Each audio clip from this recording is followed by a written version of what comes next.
Hi everyone, welcome to the channel dedicated to sharing the profound insights and wisdom of Andromedan contactee Alex Collier.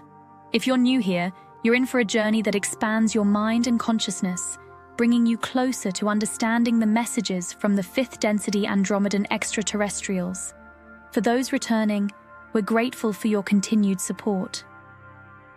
Before we dive into today's enlightening content, we have a small favor to ask. If you find value in the knowledge shared in this video, please consider hitting that like button, subscribing to our channel, and clicking the bell icon so you never miss an update. Your engagement helps us amplify Alex Collier's message, allowing us to reach a larger audience with these vital messages. We'd also love to hear from you, so please engage with the comments below. Whether it's a question, your thoughts, or even just an emoji for the sake of engagement, every comment counts. We read every single comment, and your feedback is incredibly valuable to us, as it all contributes to our mission of expanding this community. So please don't hesitate to leave your thoughts below. Additionally, if you'd like to support us further, consider giving a super thanks tip by clicking the heart with the $sign.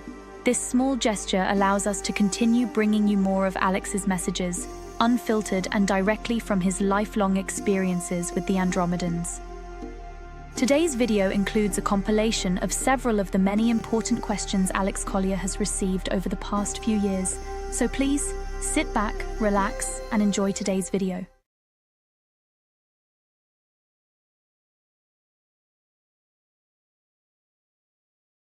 Hi Alex, years ago you taught in one of your seminars the proper etiquette to interact with an ET or interdimensionals.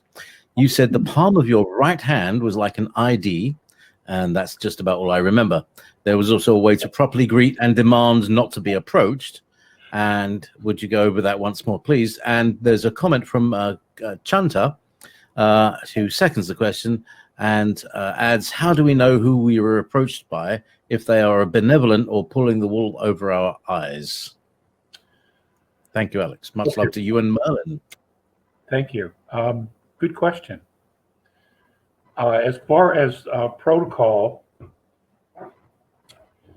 I was taught, and I use this when approaching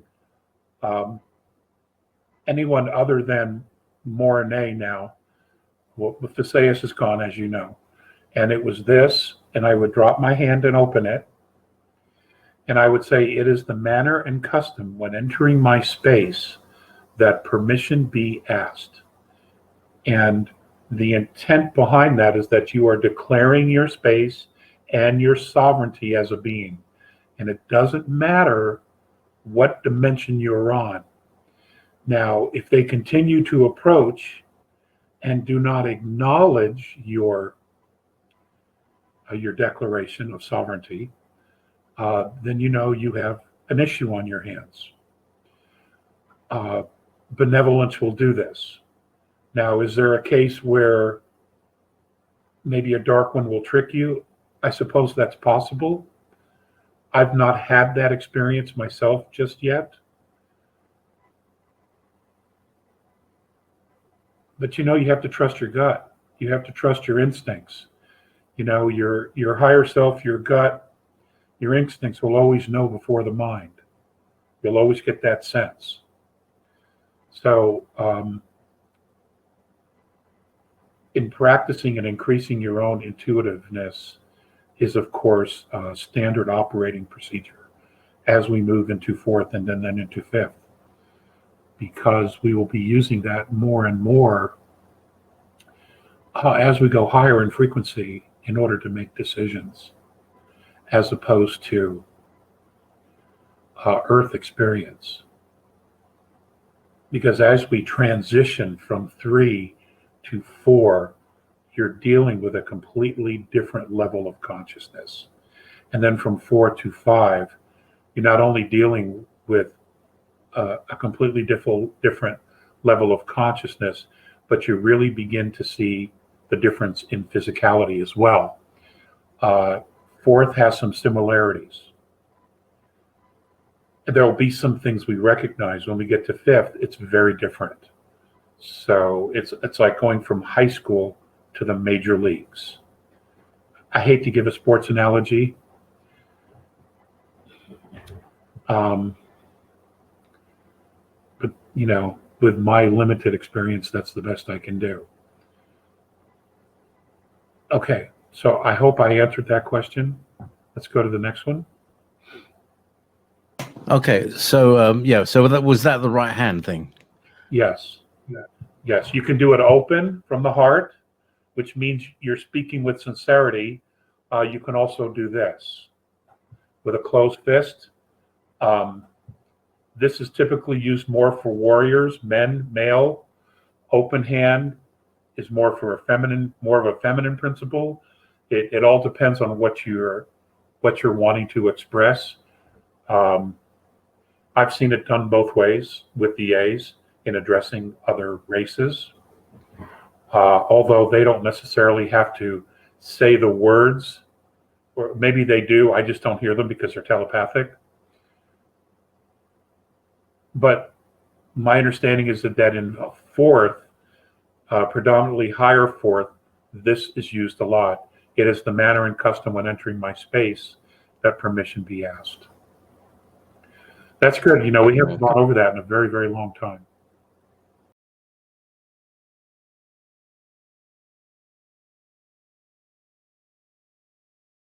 Hi, Alex. When we ascend to the next dimension, what happens to the people who have not raised their frequency enough to make the jump? Will there be a 3D Earth remaining for them? Will there be any way we in 4D can help them raise their frequency and be able to ascend? I don't think my children are ready to make that jump, but I can't seem to get through to them. I suppose at their ages, I was not ready either. I don't want to leave them, but I don't want to stay here. Penny, I'm confronted with that very exact same issue. I do not know. It was my understanding that Earth would be making the transition, herself would be making the transition to fifth. I've heard the theory that there would be a piece of her left here, but the bulk of her soul would move through fourth to fifth.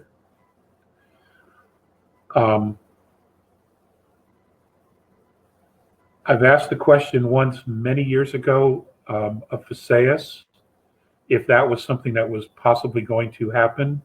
This was in the mid-90s before he crossed over in 98. And he said a decision like that is not possible. So, since that's the only thing I have to go on, Earth herself will transition. Now, will those who aren't ready or prepared, will they collectively, as a new type of soul group, move to a different locality and start over, or incarnate into a different locality? I would think so. I mean, it's not like, you know, we're all souls, we're energy. No one's going to be zapped or dissipated. So I would think that they would continue on their journey. Now, if their density is in fact going away, which has also been something that's been presented years ago,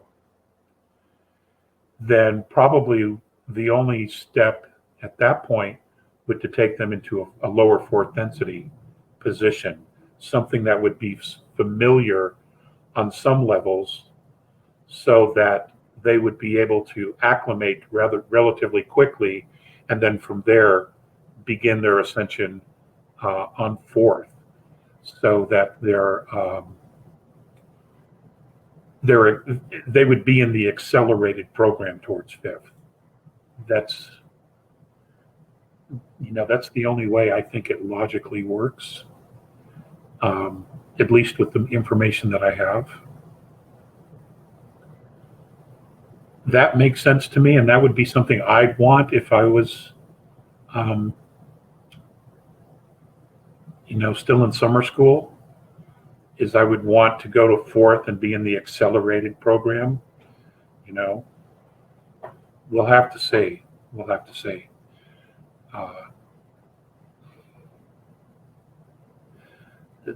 That's all I have at the moment on that. But that's a really great question, Penny. I'm in the same situation with some of my loved ones as well. So it's interesting. Those closest to us are our biggest challenges at times.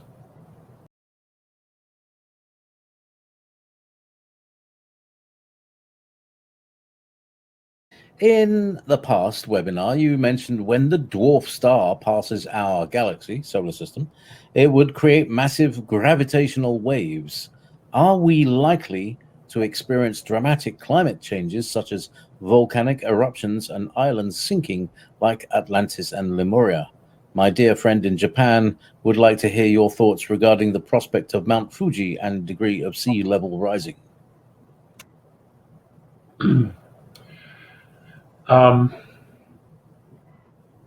If this person who just asked this question would send me an email, I want to talk to you about another issue.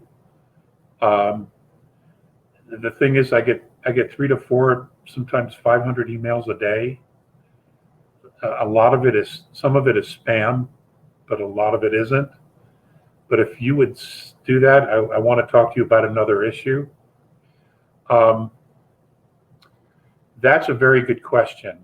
Now,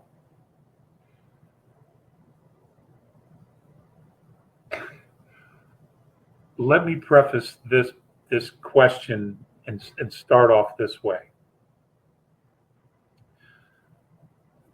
The nation of India has satellites around the moon. One of their satellites is picking up and sending back data that says that the moon is rusting. And scientists are looking at this data and they're like, well, how can the moon be rusting? What they're discovering is that there's iron oxide beginning to land on the moon. Iron oxide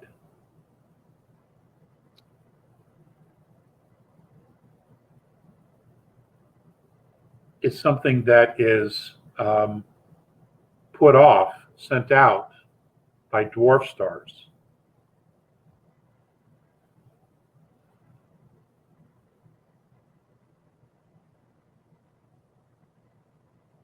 In the past, our forefathers have spoken about the crossing of, the Greeks called it Hercopolis.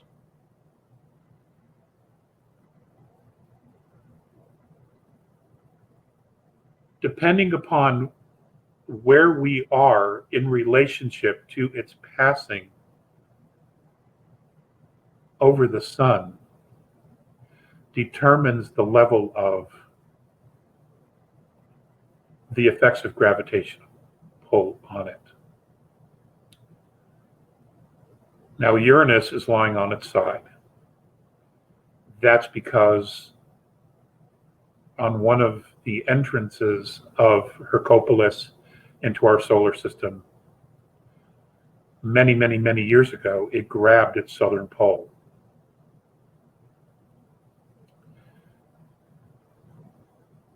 I don't necessarily want to get into the whole history of all of that today.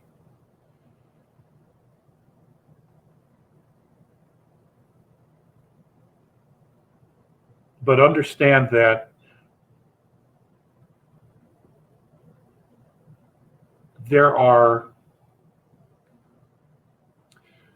let me answer the question this way. Whenever humanity got unruly with our controllers, they would do a reset.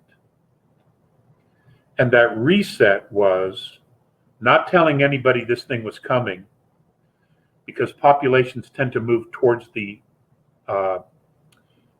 seashores, along the coastlines. That's where you're going to find usually 90% of the population, because of the dependence on living off the sea. It's been a food source forever. When it would come through, the unrulies those who weren't prepared or those who didn't migrate inland to safe areas would have an issue. I have been assured that that is not this scenario. There is help, or I was told there would be help, in order to mitigate the gravitational field. That type of scenario wasn't going to play out here. That the extermination of a large part of humanity was never going to be allowed to occur again. So hence what we have going on now, the disclosure, the unveiling of the dark side, the exposure of the dark side, everybody's beginning to see what's going on. We haven't even gotten to the aliens yet, but what we're seeing is the controlling mechanisms they had over the population of Earth. That's what we're seeing now being exposed. In politics, in banking, in religion, those mechanisms for controlling and brainwashing the population and manipulating the population is what we're seeing now. The big kahuna, the rulers, that's to come. That's to come. And, that's where you get into the space war, the dark side of the Space Force, the white side of the Space Force. That's where you get into Project Bluebeam. That's where you get into the playing out the second coming of Christ, or the invasion, in order to force a one world government where we surrender our sovereignty. That's all right in front of us. Okay. That was what's already happened is the first 3 quarters of the game. Now we're moving into the 4th quarter between now and January. And I can promise you it's going to get really interesting. So there's a lot. There's a lot going on. Please send me an email, okay?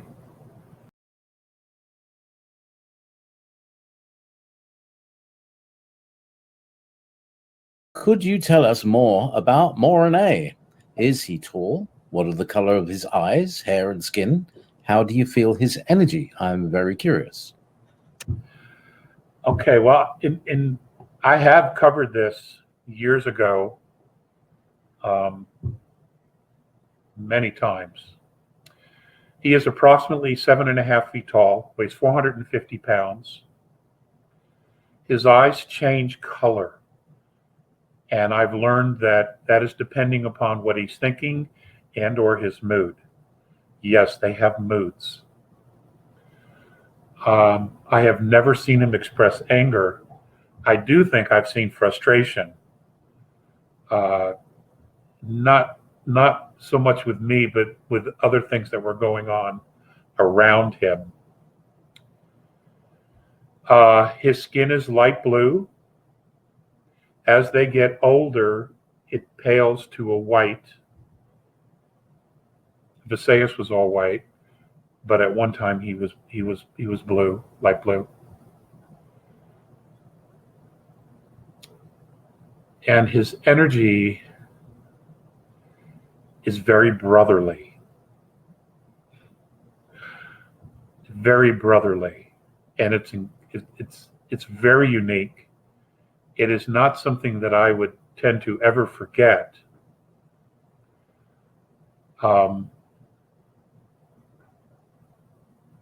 It's especially because I'm so familiar with it, both here and in fifth density. I would recognize the energy anytime, anywhere, quite frankly. He has learned to speak. His voice is deep and raspy. Sometimes when he laughs, it's telepathic, and sometimes he makes an effort to express it outwardly.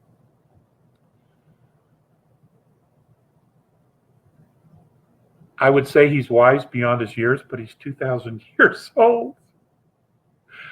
or 1600, I think, at this point, 1700. Maybe he's 2000. I don't remember. It's hard to take the dates from here to there because of the length of one of their days compared to ours. But if he was living here on Earth, he'd have been alive at the time of Christ. So, to say he's wise beyond his years, well, his years is not an understatement. He's extremely wise, but he also has all this experience,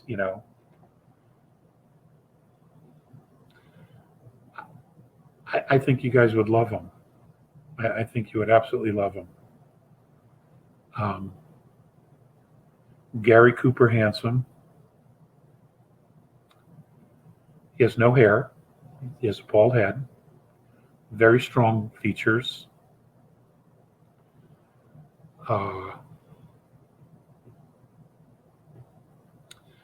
It's taken him a while to figure us out down here.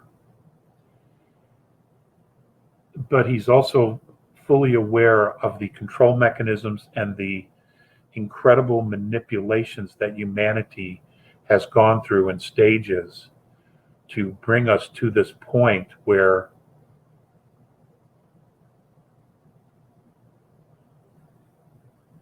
many of us want our sovereignty and want to be free, but we don't know exactly how to ask for it.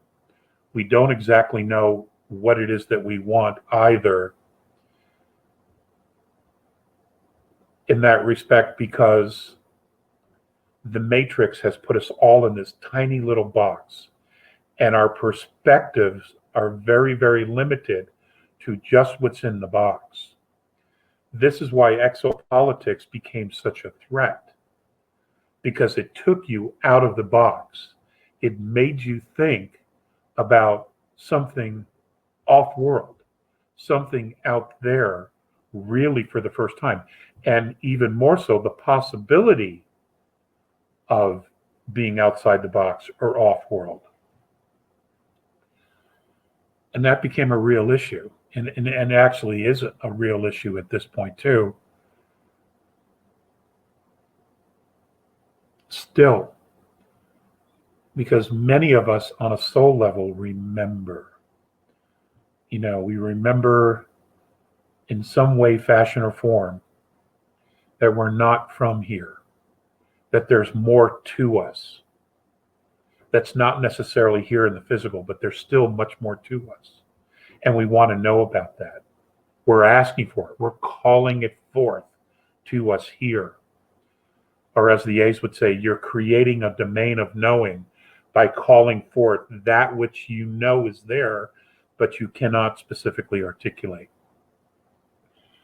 But you know it's there. You know that it's there. And in so doing, we have called forth our star families to this time and place, which is why we're getting the help.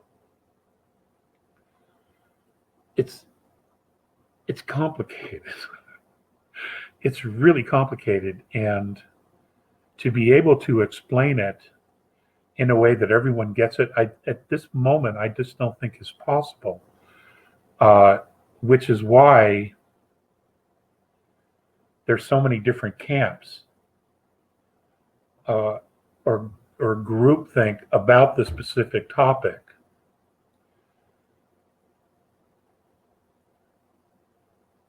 The dark side may resolve this issue for us because they're so desperate to retain power that they're pulling all the arrows out of their quiver. And, if they try to pull the second coming, if they try to pull an alien attack, well, now they've let everybody know, okay, this could be real. This could be an actual reality. And then once that fake shit falls apart and the real benevolent show up and say, okay, guys, now that the cat's out of the bag, here's who you are. Here's your true on Earth. These are the level of soul groups that are here amongst you living. And then the matrix is completely shattered, never to be again here, at least with those of us who are experiencing this holograph called Earth or Terra.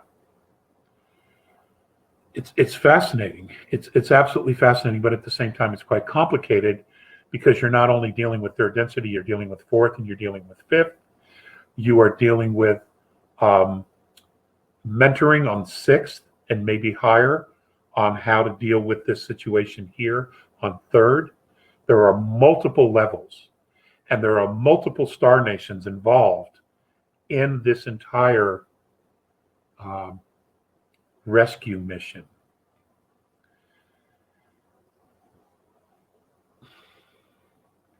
That's several webinars to itself, and I know that there's a lot of information by other researchers and other speakers and other contactees out there about this.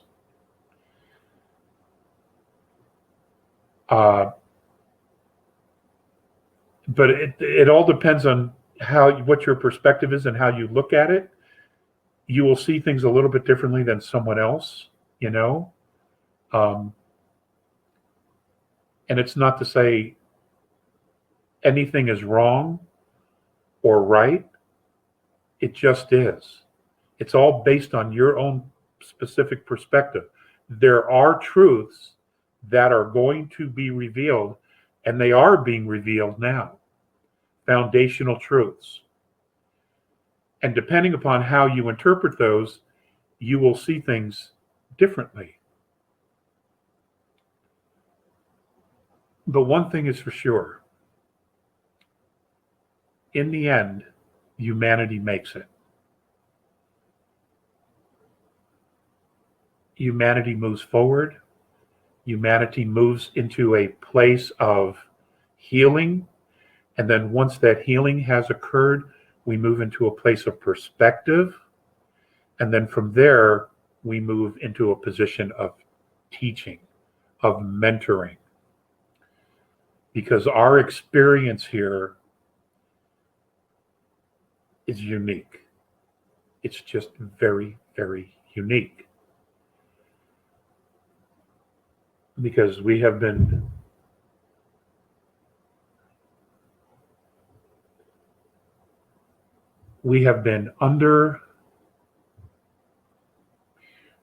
suppressed in a system that consisted of multiple bad guys, multiple regressive star families who at times could work together, and at other times they couldn't work together, and they fought amongst themselves.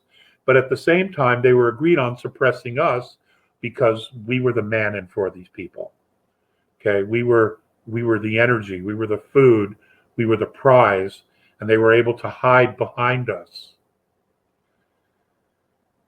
So,